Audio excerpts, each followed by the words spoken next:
Good morning class 8। आज हम लोग पढ़ेंगे पाठ 8। मानवता ही विश्व सत्य है, अर्थात मानव ही विश्व के लिए सच्चाई है, सत्यता है, मानवता। यह कविता के रचयिता हैं सुमित्रा नंदन पंत।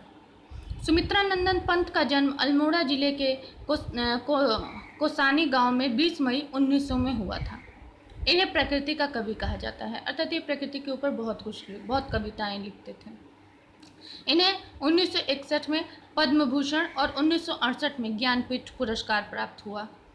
पंत जी को सोवियत लैंड नेहरू पुरस्कार से भी सम्मानित किया गया। चिदंबरा, पल्लव, गुंजन, ग्राम्या, स्वर्ण किरण, योगांत इनकी कुछ प्रसिद्ध कृतियां हैं। 28 सितंबर 1977 को इनका स्वर्गवास हुआ। इन्होंने कविता लिखी जो आज हम लोग पढ़ेंगे, मानवता ही विश्व सत्य है। इसमें मानवता और भाईचारे को महत्व दिया गया है।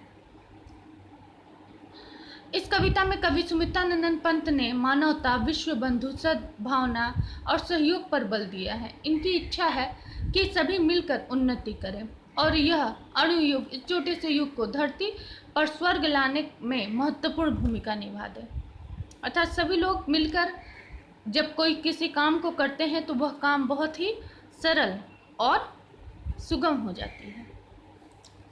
तो कवि लिखते हैं, चंद्रलोक और अंतरिक्ष में मानव ने किया पदार्पण।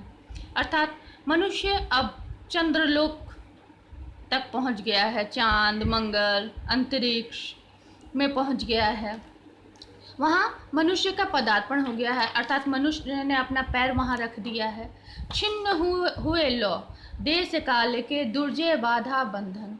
जितने भी बाधा यहाँ चंद्रलोक या अंतरिक्ष तक या मनुष्य के किसी कार्य को करने में जितनी भी बाधाएं आई हैं, उन सारी बाधाओं को, वैसी बाधा जिनको जीतना, जिनको पार करना मुश्किल था, वैसी बाधाओं को मनुष्य ने दूर कर दिया है, खंडित कर दिया है और अपने कार्य में सफल हुए हैं। जो भी कार्य मनुष्य करना चाह रहा है उस कार्य में वो सफल हो रहा है। दिग्विजयी मनुसुत निश्चय, कितना महत्वपूर्ण निश्चय, कितना महत्वपूर्ण यह क्षण।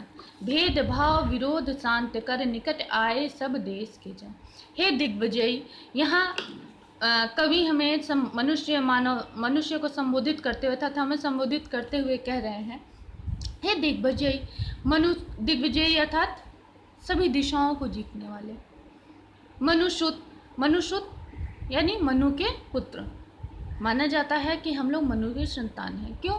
क्योंकि जब युग का आरंभ हुआ था तो मनु और श्रद्धा इस धरती पर आए, जिनके बालक हम सब हैं। तो वो कभी कह रहे हैं कि हे मनुसुत, अर्थात मनु के पुत्र, निश्चय ही कितना महत्वपूर्ण यह क्षण है। यह क्षण बहुत ही महत्वपूर्ण है। जब हम लोग कामयाबी के रास्ते में बढ़ते चले जा रहे हैं। इस क्षण में भेदभाव विरोध शांत कर। इस क्षण में हम लोगों को सारे भेदभाव, जो भी भेदभाव है, जाति धर्म, ऊंचा नीचा, अमीर गरीब, इन सारे भेदभाव को दूर करके हम सब देशवासियों को एक हो जाना चाहिए। एक होकर हमें कार्य को करना चाहिए। युग युग का पौराणिक स्वप्न हुआ मानव का संभव। शुभ सारंभ नए चंद्र युग का भू को दे गौरव। कह रहे हैं कि हर युग में जो पौराणिक स्वप्न हैं, अर्थात पुराणों से संबंधित जो स्वप्न हैं, वो सारे स्वप्न यहाँ मनुष्य ने संभव कर दिए हैं। यहाँ शुभ का आरंभ हो रहा है, हर चीज़ अच्छी हो रही है। इस नए युग में, इस चंद्र युग में भू को दे गौरव। इस चंद्र युग में क्या हो रहा है? इस भूमि को, इस धरती को नया गौरव प्रदान हो रहा है। फहराए ग्रह उपग्रह में धरती का श्यामल अंचल। सुख संपद संपन्न जगत में बरसे जीवन मंगल। कह रहे हैं कि हर ग्रह और उपग्रह में धरती का श्यामल अंचल फहरा रहा है, अर्थात धरती की हरी भरी जो वादियां हैं, हरा भरा जो रंग है, वो उसका आंचल हर ग्रह उपग्रह में फहरा रहा है। अर्थात इस धरती पर रहने वाले मनुष्य ही तो दूसरे ग्रह और उपग्रह पे जा रहे हैं। तो हर ग्रह उपग्रह पे धरती का श्यामल अंचल फहरा रहा है। हर जगह सुख है, संपत्ति है, सब लोग संपन्न नजर आ रहे हैं। हर जगह जीवन में मंगल ही मंगल है। देश सभी मिल बने नवदिक रचना के वाहन। देश के सभी लोग मिल कर के एक नई दिशा, एक नए राह की रचना करें और उसका वाहन बने, अर्थात उस तक पहुंचने का रास्ता बने। कौन बने? हम सब। ये कब होगा? जब हम लोग मिलकर मिलजुल कर रहेंगे, तब भेदभाव मिटाकर रहेंगे, तब ये संभव है।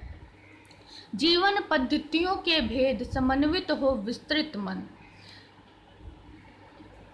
अर्थात जीवन के जो रीतियां हैं, जो परिपाटियां हैं, उन सबों को इकट्ठा करके एक साथ तब विस्तृत करके आगे बढ़ना चाहिए। अणुयुग बने धरा जीवन हित, स्वर्ग सृजन का साधन। मानवता ही विश्व सत्य है, भू राष्ट्र करे आत्मापन। इस धरती को, इस धरा को जीवन दे, हित का जीवन दे, अर्थात दूसरों के हित के लिए कार्य करें। इस यहाँ पर एक नया स्वर्ग स्थापित करें। यहाँ सारे साधनों का, स्वर्ग में जितने भी साधन हैं, उन सारे साधनों को हम लोग यहाँ पर सृजन, अर्थात वो सारे साधन हम लोग यहाँ पर इकट्ठा करें। मानवता ही विश्व सत्य है, भू राष्ट्र करे आत्मापन। अर्थात यह मानवता ही विश्व का सत्य है। अर्थात मानवता क्या होती है? मानवता होती है कि हम लोग अच्छे से, बिना भेदभाव के, ऊंच नीच के, अमीरी गरीबी का भेदभाव मिटाकर, धर्म जाति का भेदभाव मिटाकर एक साथ मिलकर रहें, वह मानवता कहलाती है। और यही सबसे बड़ी जाति है, यही सबसे बड़ा धर्म है। इसके अलावा कोई जाति बड़ी नहीं होती है, कोई धर्म बड़ा नहीं होता है। हम सबको एक समान समझें और यहाँ पर इस भूमि में, इस राष्ट्र में स्वयं को समर्पित करते हैं। मानवता की रक्षा में स्वयं को समर्पित कर दें, सबसे मिल के रहें। इस देश में किसी तरह का भेदभाव ना रहे, यह कवि कहना चाह रहे हैं। यही हमारे लिए सबसे बड़ी उपलब्धि होगी। तो आज हम लोगों ने पढ़ा कविता मानवता ही विश्व सत्य है। इससे संबंधित ग्रह मौखिक प्रश्न और लिखित प्रश्न दिए हुए हैं, ये आप लोग करेंगे। ग्रह उपग्रह में धरती का आंचल फहराने का क्या तात्पर्य है? अर्थात हर ग्रह और उपग्रह में इसी धरती से लोग जा रहे हैं। चांद, मंगल, हर जगह इस धरती से लोग जा रहे हैं। तो अर्थात यहाँ का जो ध्वज है, यहाँ का जो लोग वहाँ पहुँच रहे हैं, अपने पैरों को रख रहे हैं, तो यहाँ के हरियाली को भी अपने साथ लेके जा रहे हैं। धरती को स्वर्ग कैसे बनाया जा सकता है? सारे भेदभाव मिटाकर स्वर्ग में जितने सुख साधन हैं, अर्थात धरती में सारे साधनों की मानवता को स्थापित करके इस धरती को स्वर्ग बनाया जा सकता है। इस कविता का मुख्य संदेश क्या है? इस कविता का मुख्य संदेश है कि हमें इस धरती पर मानवता, विश्व बंधु, सद्भावना को स्थापित करना चाहिए। ठीक है? तो मेरे ख्याल से इसका प्रश्न उत्तर आप लोग लिख लेंगे, मुझे लिखने की ज़रूरत नहीं है। तो आप लोग इसे कॉपी में लिख लीजिएगा। ठीक है?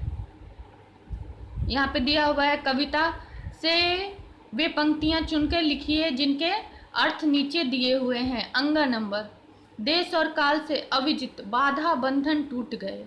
जब आप लोग ये वीडियो सुनिएगा ना, तो ये वाला पार्ट खोल के रखिएगा। देश और काल के अविजित बाधा बंधन टूट गए। ये कहाँ लिखा हुआ है? ये आप लोग को दूसरे पंक्तियों में मिल जाएगा। दिग्विजय मनुसूत कितना महत्वपूर्ण ये। अच्छा, भेदभाव विरोध शांत करे निकट आए, छिन्न हुए लो देश काल के दुर्जय बाधा बंधन। ऊपर सबसे ऊपर वाले 4 पंक्तियों में है। तो ये आप लोग कर लीजिएगा। ठीक है, आज के लिए बस इतना ही। धन्यवाद।